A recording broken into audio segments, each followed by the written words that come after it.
Y'all, the Raw after WrestleMania has just concluded. It was very good Raw.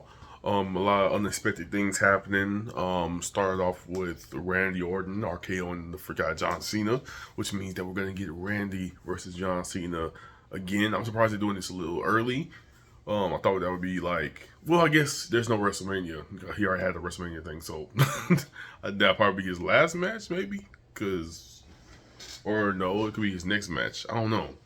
With John Cena and Randy Orton, you could really like spread that out, like, or he could like, I don't know, he can do a lot of things with that. But I'm glad that they're doing that. There's a lot of ways they can go with John Cena and Randy Orton, especially Cody Rhodes is also connected to Randy Orton. So if whenever he does win the championship, it'll come back around to having Cody versus Randy, which people wanted also. Um, had a lot of things happening tonight. Had the New Day fighting Alpha Academy, or about to, and then Rusev came back. I was like, why is Rusev attacking the faces of all people? But Rusev is always like crush anything, so that's part of why he just is angry. So I'm wondering where he's gonna go with the Raw or SmackDown. Because he could, I mean, he showed up on Raw, but that doesn't mean that he's gonna be on specifically Raw. Um, Sometimes they'll just show up out of nowhere for anything because it's the Raw after WrestleMania or whatever, and then with the shock factor, and people are always watching type thing. But if he is on Raw, that means that he'll be going for the Intercontinental Championship or the World Championship. Part of the World Championship, which means Jey Uso, you're fucked. You're fucked. Wait, is Raw? Wait, hold on one second. I need to figure that out because I don't know by heart. Yeah, so if he's on Raw, that is Jey Uso, and boy, you finna be out of luck because Rusev, Rusev is. You thought Gunther was bad. Gunther versus Rusev would be a great match, by the way. It's a hard hitting goddamn match. But I feel like you should add another person in that mud to balance it out because it's just two big dudes. Well, actually, it's still probably good. I don't know because Rusev can move still. I don't know if he's like 30 something, 40. I don't know how old he is, but he moved pretty good. I like his super kick, the thrust super kick. But we're gonna see where he goes with that. It's interesting to have him back to see what place he's gonna take. He can go for the Intercontinental Championship or the World Championship. Most likely it will be the World Championship, and Jey Uso is gonna lose that mud very quickly if it's just him versus Rusev.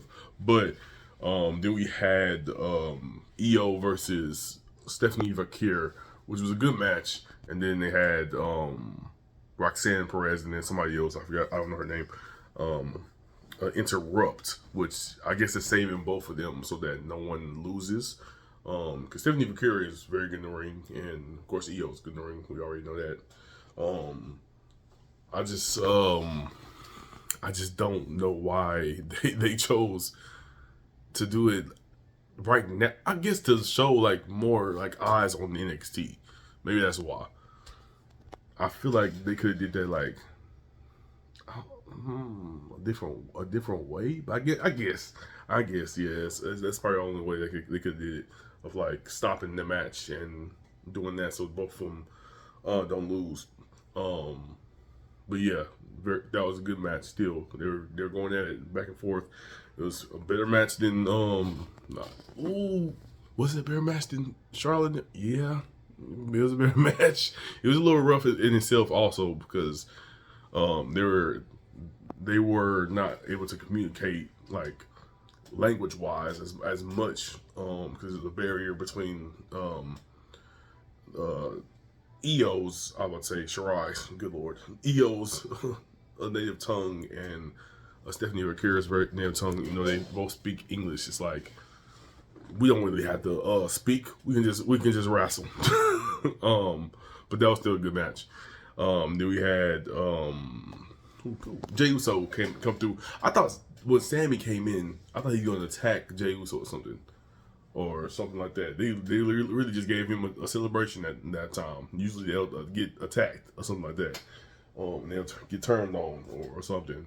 We also had the women tag team championships switch, which not as it's not honestly. If you gonna switch switch a championship belt, it's gonna be the women's tag team or the men's tag team championship. They always switch that mode. Very like slim will they like change the day after of the world champion or the mid card champions. But it's very it was very funny to see. I don't know their name. I mean, the Judgment Day, but I thought they had their own individual name. The Judgment Day versus Lara Valkyrie, whatever, you know about Becky and them. And then Becky turning on Lyra, so now she has a person to fight for that championship. God damn it! My cousin said Becky would be a good person for her. I was like, she's gonna go for the world title probably. Well, Becky is a person of the talent, so I give that to you. So I'm used to having Charlotte's be in the division where she always takes the person, the people's spots and everything, and buries talent like John Cena. And I ain't talking about mediocrity. Then we had what else we have? We had it was something before the whole like Seth Rollins thing that I cannot remember. Gunther, you little motherfucker. Goddamn, putting your hands on Michael Cole and Pat McAfee. Honestly, like, all jokes aside, I feel like he was choking the life of Pat McAfee for real. Because he didn't have no room to breathe. And he was turning red and everything. I feel like he made him go to sleep for real. Or Pat McAfee maybe said, I'm fine with going to sleep as long as I don't die or nothing happens. But like how John Cena did CM Punk at the Elimination Chamber, where he usually does like the extended SDF, but he did like this in that one. But keep your hands off Michael Cole, goddammit. The legend, that man's too old to be doing this. So I think he broke my nose. He's about to break your life. God dang it! If he put you in that chokehold, Pat McAfee a little younger, so he can deal with it. But boy, it hurt Pat McAfee. Goddamn, I was surprised that Jey Uso didn't come down and help Pat McAfee and him, because he always eating and stuff like that with him. But it's interesting to see. I'm glad that they're doing new stories that implement other people. Like, they haven't been doing like stories that implement the danger of like a commentary or a ref. That should be like the next thing that he does or something like that. He's chopped the refs before, but I meant like choke the crap out of a ref, or whatever. Or to like attack what's his name, Byron Saxton, doing an interview or something like that, like chop him or something like that. But that'll be interesting, because it's like he's unhinged and stuff like that. What are you gonna do to give like a different aspect of it with Gunther? Because that man was pissed. Said, "You tapped out." Michael Cole has been a little too confident. He said, "Well, hey, look, man, I'm not the one that tapped out." He said, "Just choked it right." I was like, what the freak? Then we had Penta versus Dominic, and of course JD had to help him win. I'm waiting till freaking Finn attacks Dominic and just goes back to his own, goes back to Demon Finn Balor, takes off these damn Nike Air Forces. We know they nice. They nice. I ain't saying nothing to them. The Nike Air Force is nice, but you gotta go back to your old ways, brother. Goddamn. You and AJ, not AJ, I mean, but yeah, AJ too. Yeah, you got a couple years, like a year left, and then you saying you're gonna retire and stuff. So come on now. But then we had Seth Rollins come out with Paul, and of course CM Punk came out. Didn't let them talk too much. and the guy attacked, and then Roman Reigns came out, and we had Braun Breaker come out.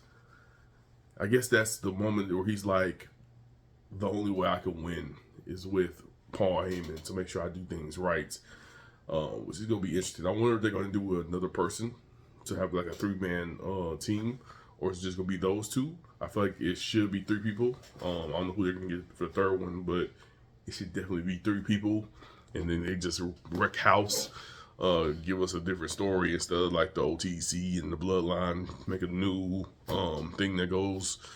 It takes over a little bit, not too much like the Bloodline. The Bloodline was doing too much, but see what the next story is, because Seth Rollins kept on saying, "Oh, this is going to dictate the next couple years." Like, yeah, we get it. We know what y'all doing. Y'all doing the next arc of the WWE. The last arc was the Bloodline. This is the new arc. I get it. So you're gonna see what happens. Y'all let me know what y'all thought of the WrestleMania after Raw. My bad. The Raw after WrestleMania. And I'll see y'all in the next video. Peace.